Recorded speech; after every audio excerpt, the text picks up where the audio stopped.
Hello friends, എല്ലാവർക്കും നമസ്കാരം. നമ്മൾ മൂത്രം ഒഴിച്ചു കഴിഞ്ഞാൽ മിക്ക ആളുകളും ടോയ്ലറ്റിൽ പത കാണാറുണ്ട്.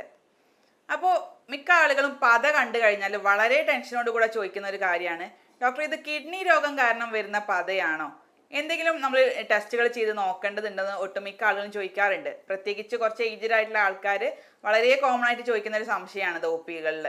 അപ്പോൾ നമ്മൾ ഈ ഒരു വീഡിയോ ചെയ്യാൻ ഉദ്ദേശിക്കുന്നത് അതുകൊണ്ട് തന്നെയാണ്. നമുക്ക് ഈ മൂത്രത്തിൽ പത കണ്ടു കഴിഞ്ഞാൽ അത് എന്തുകൊണ്ടാണ് വരുന്നത്, സാധാരണയായിട്ട് പത എന്തൊക്കെ കാരണങ്ങൾ കൊണ്ട് കാണാം, അത് കിഡ്നി രോഗവുമായി ബന്ധപ്പെട്ടുള്ള പത നമുക്ക് എങ്ങനെ തിരിച്ചറിയാം, കിഡ്നി രോഗം വരാതിരിക്കാൻ നമ്മൾ എന്തൊക്കെ വീട്ടിലിരുന്നുകൊണ്ട് ചെയ്യണം എന്നുള്ള കാര്യങ്ങളാണ് ഞാൻ ഇന്ന് വീഡിയോയിലൂടെ ഷെയർ ചെയ്യാൻ ഉദ്ദേശിക്കുന്നത്. ഞാൻ doctor Shahala CH, doctor Basil Soumya hospital, Pandikkad, Malappuram ജില്ല.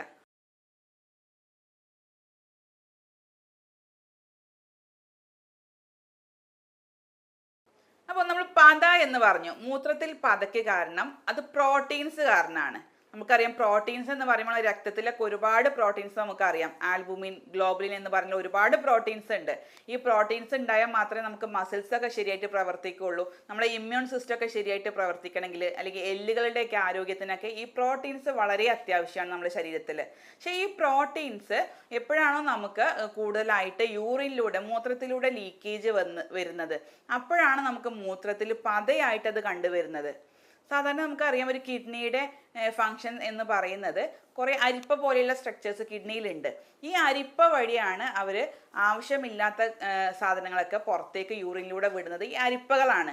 അപ്പോൾ ചെറിയ ചെറിയ ഹോൾസ് ഈ അരിപ്പയിൽ ഉണ്ടാവുള്ളൂ. പക്ഷേ ആ ഹോൾസ് വലുതായി കഴിഞ്ഞാൽ, അല്ലെങ്കിൽ കിഡ്നിയുടെ അരിപ്പകളുടെ ഫങ്ഷൻസ് എന്തെങ്കിലും ബുദ്ധിമുട്ട് ഉണ്ടായി കഴിഞ്ഞാൽ, ഈ ഹോൾസ് വലുതായി കഴിഞ്ഞാൽ അതിലൂടെ കുറേ നമുക്ക് ആവശ്യമുള്ള സാധനങ്ങൾ വരെ അതിലൂടെ ലീക്കായിക്കൊണ്ടിരിക്കും.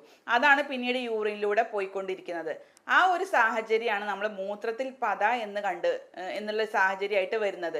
കാരണം പ്രോട്ടീൻസ്, നമുക്ക് ആവശ്യമുള്ള പ്രോട്ടീൻസ് വരെ ഈ യൂറിനിലൂടെ, അരിപ്പ വഴി യൂറിനിലൂടെ പുറത്തേക്ക് കളയുന്ന ഒരവസ്ഥയാണ് നമ്മൾ മൂത്രത്തിൽ പത എന്ന് കണ്ടുവരുന്നത്. ഇത് നമ്മൾ സയൻറ്റിഫിക്കലി ഇതിനെ പറയുന്നത് മൈക്രോ ആൽബുമിനൂറിയ അല്ലെങ്കിൽ പ്രോട്ടീനൂറിയ എന്ന് പറയും.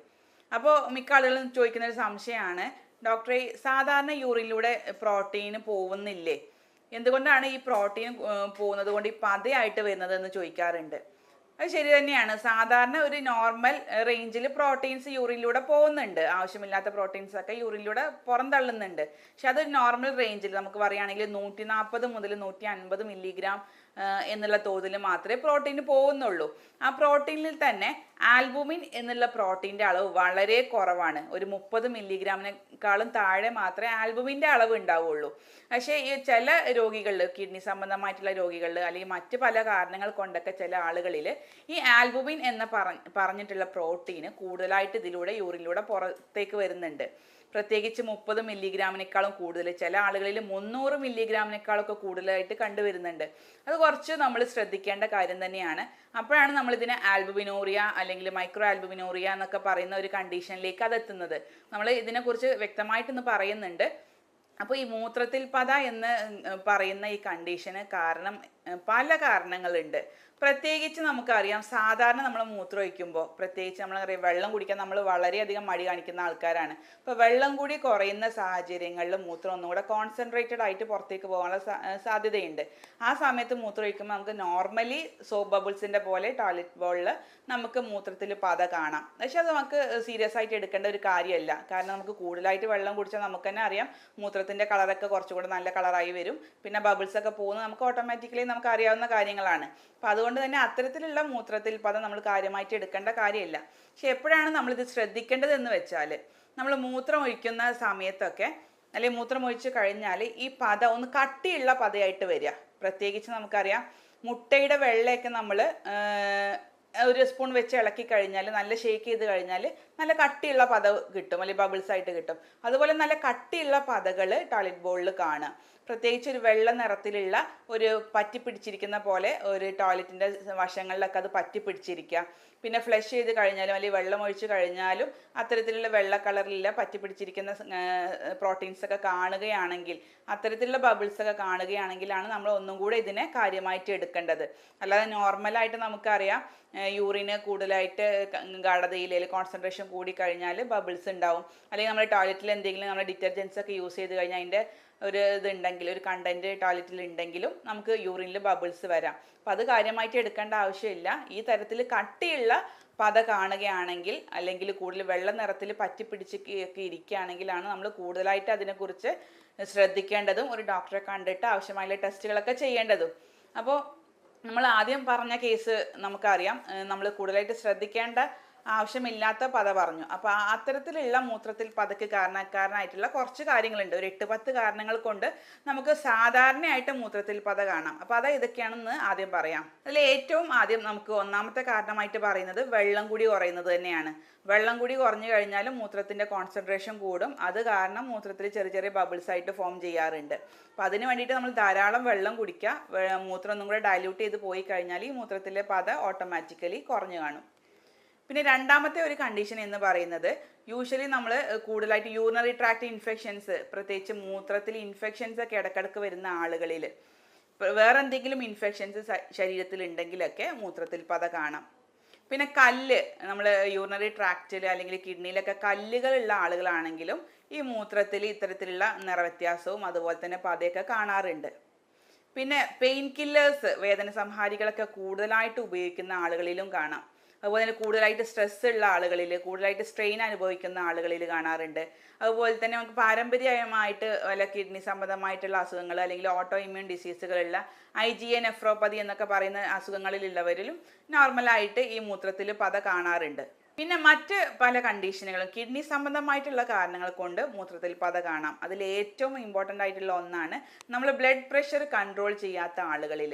നമുക്കറിയാം കിഡ്നിയും ബ്ലഡ് പ്രഷറും വളരെ റിലേറ്റ് ചെയ്തിട്ടുള്ള രണ്ട് കാര്യങ്ങളാണ്. നമ്മുടെ കിഡ്നിയാണ് നമ്മുടെ ബ്ലഡിൻ്റെ പ്രഷറിനെയൊക്കെ കൺട്രോൾ ചെയ്യുന്നത്. കിഡ്നിയിലുള്ള പല മെക്കാനിസംസും ആണ്. അതുകൊണ്ട് തന്നെ ബ്ലഡ് പ്രഷർ നമ്മൾ കൂടുതൽ കൺട്രോൾ ചെയ്തിട്ടില്ല എങ്കിൽ കിഡ്നിയിലെ പല രക്തക്കുഴലുകളെയും അത് എഫക്റ്റ് ചെയ്തിട്ട് പിന്നെ അത് പ്രോട്ടീൻ ലീക്കേജ് ഉണ്ടാക്കാനും അതുവഴി മൂത്രത്തിൽ പത കാണാനൊക്കെ അത് കാരണമാകുന്നുണ്ട്. അതുപോലെ തന്നെ വേറൊരു കണ്ടീഷനാണ് നമ്മൾ കൺട്രോൾ ചെയ്യാത്ത ഷുഗർ, ഡയബറ്റിസ് മെലിറ്റസ് എന്നുള്ള കണ്ടീഷൻ നമ്മൾ തീരെ കൺട്രോൾ ചെയ്യാതെ പോവുകയാണെങ്കിലും നമ്മുടെ കിഡ്നിക്ക് കൂടുതൽ സ്ട്രെസ് വരും. അതുവഴിയും പ്രോട്ടീനും മൂത്രത്തിലൂടെയൊക്കെ പോകുന്നതായിട്ട് കണ്ടുവരുന്നുണ്ട്. അപ്പോൾ ഈ ഒരു രണ്ട് കണ്ടീഷനുകൾ നമ്മൾ പ്രത്യേകം ശ്രദ്ധിക്കണം. അതിനാവശ്യമായിട്ടുള്ള കൺട്രോളിങ് മെഷേഴ്സ് നമ്മൾ സ്വീകരിക്കണം. അതുപോലെ തന്നെ നമ്മൾ ബ്ലഡ് പ്രഷർ കുറയുന്ന ആളുകളിലും, നമ്മൾ കിഡ്നി തന്നെയാണ് ബ്ലഡ് പ്രഷറിനെ കൺട്രോൾ ചെയ്യുന്നത് പറഞ്ഞു. അപ്പോൾ ബ്ലഡ് പ്രഷർ കുറവ് കാണുന്നവരിലും ഈ ഇടക്ക് മൂത്രത്തിൽ പത കണ്ടുവരുന്നതായിട്ട് നമുക്ക് കാണാറുണ്ട്. ഇത്രയും കാര്യങ്ങളൊക്കെ കൊണ്ട് തന്നെയാണ് മൂത്രത്തിൽ പത സാധാരണയായിട്ട് നമ്മൾ കണ്ടുവരുന്നത്. പിന്നെ നമുക്ക് കൂടുതലായിട്ട് റയർ കേസുകളിൽ, പ്രത്യേകിച്ച് കിഡ്നിയിൽ എന്തെങ്കിലും ഇൻഫെക്ഷൻസ്, കിഡ്നിയിലെ ഗ്ലോമറുലെ എന്ന് പറഞ്ഞൊരു സ്ട്രക്ചർ ഉണ്ട്, അതിനൊക്കെ ഇൻഫെക്ഷൻ വരുന്ന കണ്ടീഷനുകളിലൊക്കെ മൂത്രത്തിൽ പത സ്ഥിരമായിട്ട് രോഗികളിൽ കണ്ടുവരുന്നുണ്ട്. അപ്പോൾ ഇത്തരം നമ്മളൊരു ലക്ഷണം കണ്ടു കഴിഞ്ഞാൽ നോർമലി നമുക്കറിയാം, നമ്മൾ അതിൻ്റെ കാരണത്തെ കണ്ടെത്തി അതിനെ നമ്മൾ കൺട്രോൾ ചെയ്ത് കഴിഞ്ഞാൽ ഓട്ടോമാറ്റിക്കലി ഈ ഒരു ലക്ഷണം നമുക്ക് പോകുന്നതാണ്. പ്രത്യേകിച്ച് ഷുഗർ ഉള്ള ആളുകൾ അല്ലെങ്കിൽ പ്രഷർ ഉള്ള ആളുകൾ അല്ലെങ്കിൽ കൂടുതലായിട്ട് സ്ട്രെസ് ഉള്ള ആളുകളൊക്കെ ആണെങ്കിൽ അതൊക്കെ ഒന്ന് കൺട്രോൾ ചെയ്ത് കഴിഞ്ഞാൽ ഓട്ടോമാറ്റിക്കലി നമുക്ക് ഈ ഒരു ലക്ഷണം പോകുന്നതായിട്ട് കണ്ടുവരുന്നുണ്ട്. പക്ഷെ മറ്റ് കുറച്ച് ലക്ഷണങ്ങളുണ്ട് ഇത്തരം രോഗികളിൽ കാണുന്നത്. പ്രത്യേകിച്ച് രാത്രി ഒന്നും ഉറക്കം കിട്ടാത്ത അവസ്ഥ, കാലിലും കയ്യിലൊക്കെ നീര് അനുഭവപ്പെടുക, രാത്രികാലങ്ങളിലൊക്കെ മസിൽ പെയിൻ അനുഭവപ്പെടുക, കാരണമില്ലാതെ ഛർദി അനുഭവപ്പെടുക, അല്ലെങ്കിൽ വയറിന് വേദനയൊക്കെ വരികയാണെങ്കിൽ പ്രത്യേകിച്ച് ഇത്തരം ആളുകൾ കിഡ്നി സംബന്ധമായിട്ടുള്ള എന്തെങ്കിലും ഒരു പ്രശ്നം ഉണ്ടായത് കൊണ്ടായിരിക്കണം ഈ ഒരു ബുദ്ധിമുട്ടുകൾ കാണുന്നത്. അപ്പം അത്തരം ആളുകൾ ആവശ്യമായിട്ടുള്ള ടെസ്റ്റുകൾ ചെയ്തിട്ട് കിഡ്നിയുടെ ഫങ്ഷൻസ് ഒക്കെ നോർമലാണെന്ന് കണ്ടെത്തിയിട്ട് അതിനാവശ്യമായിട്ടുള്ള ട്രീറ്റ്മെൻറ്റും കൂടെ സ്വീകരിക്കുകയാണെങ്കിൽ ഇത്തരം കാര്യങ്ങൾ, പ്രത്യേകിച്ച് കിഡ്നി സംബന്ധമായിട്ടുള്ള കിഡ്നി രോഗങ്ങൾ നമുക്ക് വളരെ പെട്ടെന്ന് കണ്ടെത്തി അതിന് കോംപ്ലിക്കേഷനിലേക്ക് എത്താതെ നമുക്ക് ട്രീറ്റ്മെൻറ്റ് കൊടുക്കാവുന്നതാണ്. അപ്പോൾ നമ്മൾ കിഡ്നി ഫങ്ഷൻസ് കണ്ടെത്താൻ സഹായിക്കുന്ന ടെസ്റ്റുകളാണ് നമ്മൾ റീനൽ ഫങ്ഷൻ ടെസ്റ്റിൽ യൂറിയ, അതുപോലെ തന്നെ യൂറിക് ആസിഡ്, അതുപോലെ തന്നെ നമ്മൾ ക്രിയാറ്റിൻ റേഷ്യോ, അതുപോലെ തന്നെ മൈക്രോ ആൽബുമിൻ്റെ റേഷ്യോ ഒക്കെ നമ്മൾ കൃത്യമായിട്ട് നോക്കിയിട്ട് അതിനനുസരിച്ചാണ് നമ്മൾ അതിൻ്റെ കിഡ്നി ഫങ്ഷൻസ് ഒക്കെ നോർമലാണോ എന്ന് നോക്കാറുള്ളത്.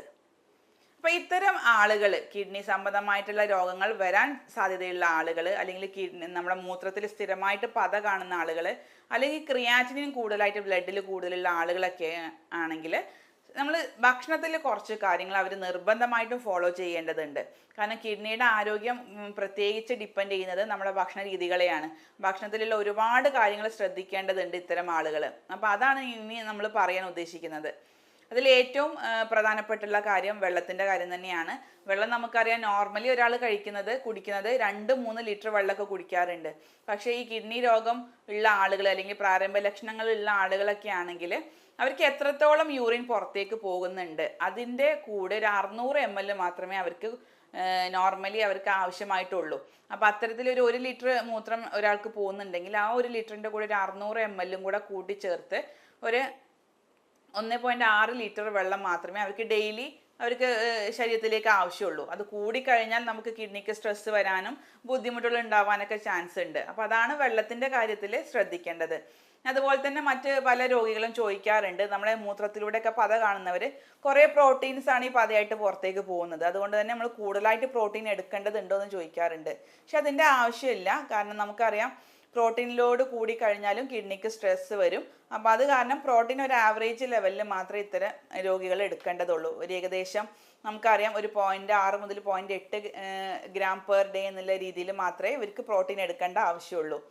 പിന്നെ അതുപോലെ തന്നെ അവർ ടോട്ടൽ എനർജി ലെവൽ, നമുക്ക് ടോട്ടൽ ഭക്ഷണം കഴിക്കുന്നതും അവർ നോർമൽ ഒരാൾ കഴിക്കുന്നതിൻ്റെ 1/4 ഭാഗം മാത്രമേ ഇത്തരം കിഡ്നി രോഗികളിൽ കഴിക്കേണ്ട ആവശ്യമുള്ളൂ. അതുപോലെ തന്നെ കൊഴുപ്പിൻ്റെ അളവാണെങ്കിലും നോർമൽ കഴിക്കുന്ന ആളുകളുടെ പകുതി മാത്രമേ, ഏകദേശം 50 ഗ്രാമാണ് നോർമൽ ഒരാൾക്ക് വേണ്ടത്, അതിൻ്റെ പകുതി മാത്രമേ ഇത്തരം കിഡ്നി രോഗങ്ങളുള്ളവർ അല്ലെങ്കിൽ ആൽബുമിൻ കൂടുതലുള്ളവരൊക്കെ അത് ഭക്ഷണത്തിൽ ഉൾപ്പെടുത്തേണ്ട ആവശ്യമുള്ളൂ.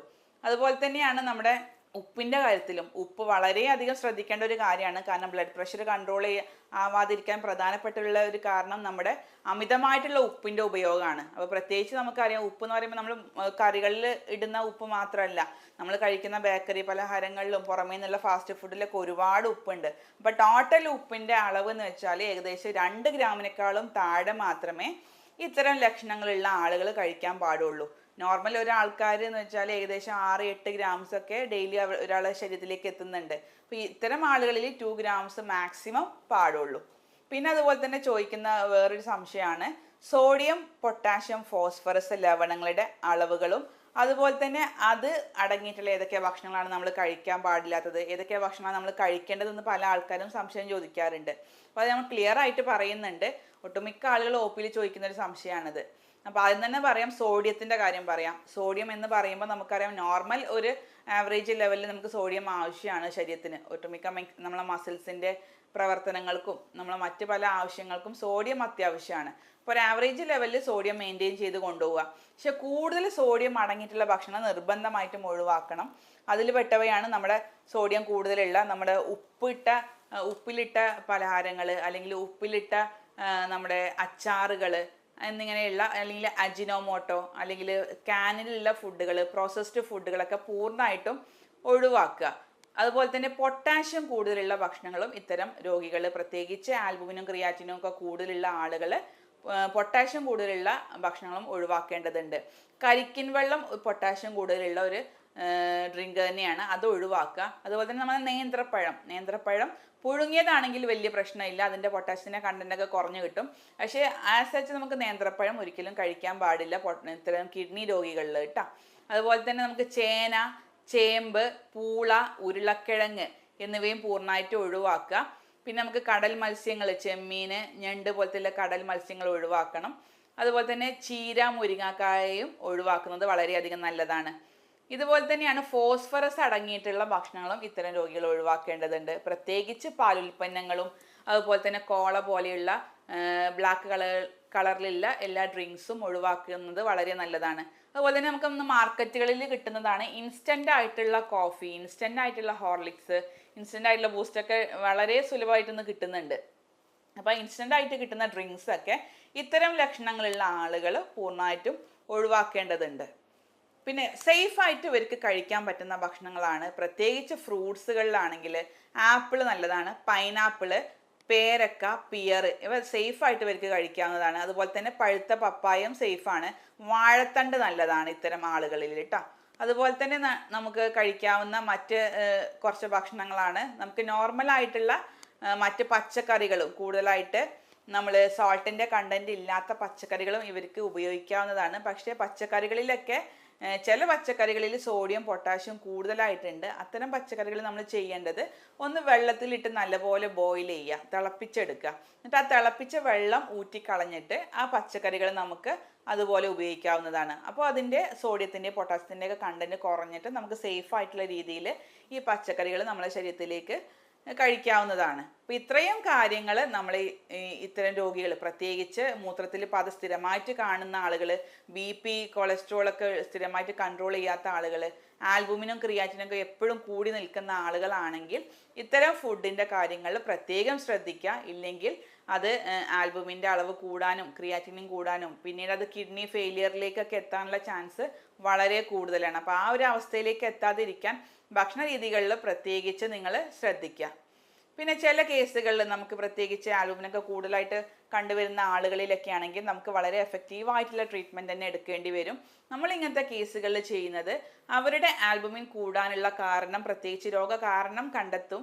ആ രോഗകാരണം കണ്ടെത്തി അത് കറക്റ്റ് ചെയ്യാനുള്ള മെഷേഴ്സ് നമ്മൾ ആദ്യം പറഞ്ഞു കൊടുക്കാറുണ്ട്. ഇപ്പോൾ BP കൂടുതലുള്ള ആളുകളാണെങ്കിൽ അത് കൺട്രോൾ ചെയ്യാൻ, ഷുഗർ കൂടുതലുള്ളവരാണെങ്കിൽ അത് കൺട്രോൾ ചെയ്യാനുള്ള അവരുടെ ലൈഫ് സ്റ്റൈൽ മോഡിഫിക്കേഷൻസും ഡയറ്റും അതുപോലെ തന്നെ മരുന്നുകളും നമ്മൾ നിർദ്ദേശിക്കാറുണ്ട്. മാത്രമല്ല ഒരുപാട് സ്ട്രെസ്സും സ്ട്രെയിനൊക്കെ അനുഭവിക്കുന്ന ആൾക്കാരാണെങ്കിൽ ആ ഒരു മാനസികവും ശാരീരികവുമായിട്ടുള്ള എല്ലാ നമ്മൾ വ്യത്യാസങ്ങളും കണക്കിലെടുത്തുകൊണ്ട് അവർക്ക് സമാനമായിട്ടുള്ള അല്ലെങ്കിൽ അനുയോജ്യമായിട്ടുള്ള ഒരു കോൺസ്റ്റിറ്റ്യൂഷണൽ ട്രീറ്റ്മെൻ്റ് ആണ് നമ്മൾ ഇങ്ങനത്തെ കേസുകളിൽ നൽകി വരുന്നത്. അതുകൊണ്ട് തന്നെ ഒരുപാട് രോഗികൾക്ക് കാലാകാലം മരുന്ന് എടുക്കാതെ തന്നെ വളരെ എഫക്റ്റീവായിട്ട് ഇങ്ങനത്തെ കേസുകൾ നമുക്ക് മാനേജ് ചെയ്യാൻ കഴിഞ്ഞിട്ടുണ്ട്. മാത്രമല്ല ഇതിൻ്റെ കൂടെ ഇത്തരം ഞാൻ മുകളിൽ പറഞ്ഞ എല്ലാ ഭക്ഷണ രീതികളും നിങ്ങൾ ഫോളോ ചെയ്യുക. വളരെ എഫക്റ്റീവായിട്ട് ഇങ്ങനത്തെ കാര്യങ്ങൾ, പ്രത്യേകിച്ച് കിഡ്നി സംബന്ധമായിട്ടുള്ള അസുഖങ്ങൾ വളരെ എഫക്റ്റീവായിട്ട് നമുക്ക് കൺട്രോളിൽ കൊണ്ടുവരാനും അത് കിഡ്നിയുടെ മറ്റ് പല കോംപ്ലിക്കേഷൻസിലേക്കും എത്താതെ നമുക്ക് വളരെ മാനേജ് ചെയ്യാനും കഴിയുന്നതാണ്.